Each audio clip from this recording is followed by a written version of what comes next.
esperando aqui a rapaziada sair, a galera já vai saindo aqui do estádio, muita gente já saiu.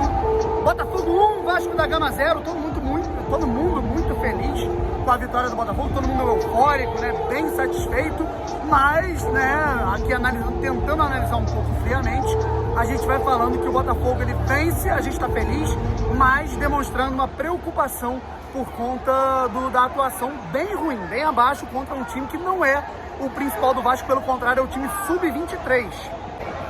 Botafogo conseguiu vencer por 1-0 o time do Vasco da Gama com um gol no finzinho do jogo, né, nos últimos instantes da partida. E aí depois eu falo um pouco sobre esse gol do Igor Cássio, que foi muito importante, tanto para o Botafogo quanto para a confiança do próprio jogador da base do Botafogo. Mas o que a gente pode dizer dessa partida, pessoal? Antes de mais nada, eu vou pedir para você se inscrever aqui no canal, cara. Estamos quase chegando aos 24.700 inscritos. Em menos de uma semana, quase 1.000 inscritos. Isso é muito vantajoso pra gente. Muito obrigado a você que está fortalecendo a sua família. Ative as notificações para não perder nenhuma novidade. E o primeiro pós-jogo aqui que eu consigo gravar para vocês direto do estádio, porque das últimas vezes eu tive entrevista, saí antes do jogo, fiquei sem bateria. Então, sinal de internet, estava ou em Madureira ou estava lá em Volta Redonda. Então, alguns empecilhos que a gente teve aí para gravar o pós-jogo. Agora, finalmente, estou podendo falar com vocês sobre essa partida. Primeiro de tudo, gente, o que a gente pode falar dessa partida num primeiro tempo que começou muito ruim, principalmente na parte defensiva para o Botafogo. O Botafogo ele costuma marcar nesse time do Valentim por setor. O que é a marcação por setor? Diferentemente da marcação por zona, quando um jogador ele entra num determinado setor, né, quando o jogador ele entra num determinado setor, por exemplo, do Fernando, o Fernando ele tem que perseguir esse jogador. Quando ele entra no setor do Thiaguinho, o Thiaguinho tem que perseguir o jogador que está com a bola. E assim vai. Só que as coisas elas estão mal distribuídas, né? Os jogadores eles estão um pouco sincronizados nesses movimentos defensivos que eu posso destacar. Eu fiz algumas filmagens, né, lá no China Park e amanhã eu coloco para vocês. Mas isso daí tá bem ruim. A gente está vendo que está bem insuficiente quando o time do Vasco sub-23, com muitas e muitas peças alternativas, leva perigo ao Botafogo no primeiro tempo, colocou bola na trave e obrigou o Gatito a trabalhar umas duas, três vezes. Aí o que acontece? O Botafogo voltou para o segundo tempo com a mesma equipe, pelo menos no início do jogo, e continuaram os problemas. No primeiro tempo, uma equipe muito insuficiente falando ofensivamente, né? Errando muitos passes, forçando muitos passes. Aí eu não sei dizer se é exatamente o erro dos jogadores. Eu vi Thiaguinho e Alex Santana muito insuficientes no jogo. Para mim eles foram muito mal.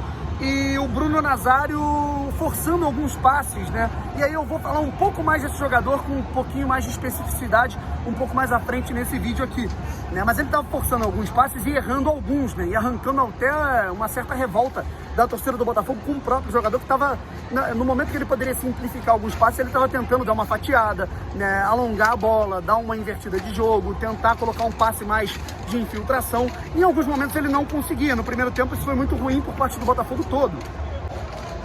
E aí o Alberto Valentim ele fez algumas alterações, né? O Alberto Valentim principalmente, né, ele tirou o Rafael Navarro, que na minha opinião, na primeira oportunidade que ele teve, Rafael foi bem contra o Volta Redonda, contra o Madureira, não foi bem não, mas contribuiu, né? Contra, por exemplo, o Rezende, em que ele deu um belo passe para o lance que originou o pênalti, mas nesse jogo ele não foi muito bem, né? Nas oportunidades que ele teve, ele errou alguns passes, foi desarmado em algumas bolas, talvez tenha sentido a pressão, mas vamos ver como é que vai se dar isso. E aí o Igor Cássio entrou no lugar dele e conseguiu ser premiado com um gol, mas o gol a gente fala mais daqui a pouco. Tô aqui tendo que sair porque a rapaziada da segurança do estádio tá tendo realmente que esvaziar a partida, o trabalho deles aqui. Mas o que acontece, na minha opinião? O Igor Cássio deu uma certa sorte, né, em que a bola do rebote parou no pé do cara, né, e o Bruno Nazário, né, que foi muito criticado, pelo menos por parte da torcida que estava aqui no estádio, o Bruno, ele pelo menos ele tenta alguma coisa um pouco diferente, uma coisa um pouco mais vertical, uma bola mais objetiva, coisa que a gente reclamava muito, principalmente naquele time do Barroca, que era só passe pro lado, que era uma coisa um pouco mais conservadora. Então, pelo menos o Bruno ele tenta, né? Mesmo que ele erre, hoje ele não foi tão bem, né? E aí mesmo não indo tão bem, o Bruno conseguiu achar o Igor Cássio e dar uma bela assistência. Mas para mim, principalmente, Caio Alexandre fez a diferença no meio campo do Botafogo e ele tomou um cartão amarelo muito injusto. E agora a gente vai se despedindo aqui do jogo, né? O Botafogo que mesmo vencendo, mesmo com algumas coisas positivas, como por exemplo o Caio Alexandre, ainda muito insuficiente, ofensivamente e defensivamente, e na minha opinião, é algo pra gente ficar realmente preocupado para esse jogo contra o Caxias na Copa do Brasil. E agora, para me despedir, vou deixar algumas imagens da torcida do Botafogo, né, depois do gol marcado pelo Igor Cássio, a festa da torcida e também depois do apito final. Então é isso, pessoal. Muito obrigado pela audiência, pelo carinho, pela preferência. Vamos ficando por aqui. Mais tarde pode ter mais algum vídeo, pode ter mais alguma live e a gente vai falando por aqui. E amanhã tem mais detalhes a respeito desse jogo. Se inscreva aqui no canal, ative as notificações. E é isso, um forte abraço. Valeu! Galera, acabou que eu nem falei a respeito dos jogadores que foram os substitutos aí, né? Eu falei só do Rafael Navarro, que na minha opinião foi insuficiente, não fez uma boa partida. O Igor Cássio ainda entrou, ainda marcou um gol. E aí depois a gente ainda teve o Canu, que entrou no lugar do Joel Carli.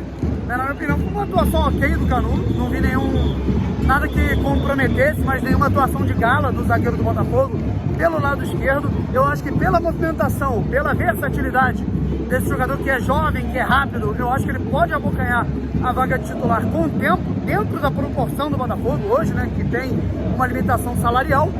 E a gente viu aí o Alex Santana, que na minha opinião foi muito, mas muito mal. Eu acho que tá sem ritmo, não tá legal. Eu acho que desde o ano passado eu falei isso. Se o Alex continuasse dessa forma, continuasse no ritmo que ele terminou o ano de 2019, a gente veria aí alguns problemas para ele e a entrada de outro jogador. A gente sabe que tá todo mundo aí concorrendo pela vaga e, na minha visão, o Caio Alexandre mostrou muito serviço. Dois jogadores que mostraram serviço aí ao entrar na segunda etapa, Caio Alexandre e Igor Cássio. E achei que o Juan, né, nas poucas participações, foi um pouquinho melhor que o Luiz Fernando. Então é isso, rapaziada. Vamos ficando por aqui e vou mostrar as imagens da torcida pra vocês. E agora, para fechar os 10 minutos de vídeo, já estamos nos retirando aqui do estádio. Ela, Vitorinha, que vocês sempre pedem para aparecer, eu tento evitar porque ela pode falar alguma besteira. Então, Vitória, vamos lá. Melhor jogador em campo para você na equipe do Botafogo nessa vitória contra o Vasco da Gama. 1-0 nesse clássico que fez o Botafogo encostar no Flamengo e no Boa Vista na Taça Guanabara. Marcelo Benevenuto. Por quê? Porque eu não consigo. Tá bom, então vamos cortar a justificativa. Pior jogador em campo, jogador que você se decepcionou, achou que poderia ter dado uma resposta melhor, né? Ter tido um jogo melhor. Você acha que pode ter sido o Luiz Fernando? Você acha que pode ter sido o Rafael Navarro? Quem foi? Foi o Fernando. Fernando, tá bom. Agora eu vou te falar, o que está te preocupando para esse jogo contra o Caxias? É um aspecto que eu quero falar aqui. Botafogo e Caxias, eu estou um pouco preocupado para esse jogo depois dessa atuação do time do Valentim contra o Vasco. E aí? O que me preocupa é o meio de campo. Meio de campo, você diz ali a criação da jogada ali com... Você acha que o Caio Alexandre fez a diferença, por exemplo, nesse meio de campo quando ele entrou? Sim, eu acho que quando ele entrou, ele deu uma diferença assim no jogo. Demorou até entrar, né, em campo. Valentim, coloca o menino logo, por favor. Então é isso, com as cornetadas de Vitorinha e algumas opiniões até um pouco sensatas, não vou mentir que ela foi bem. Então, até um pouco. É isso aí. Então vamos ficando por aqui, se inscreva no canal, ative as notificações e amanhã tem mais. Por isso que eu falo, a gente vai ter análise do jogo, projeção da partida entre Botafogo e Caxias, que acontece na quarta-feira, e também muito, mas muito conteúdo sobre Keisuke Honda, o novo reforço do Botafogo. A gente vai falar muito sobre esse jogador. Valeu!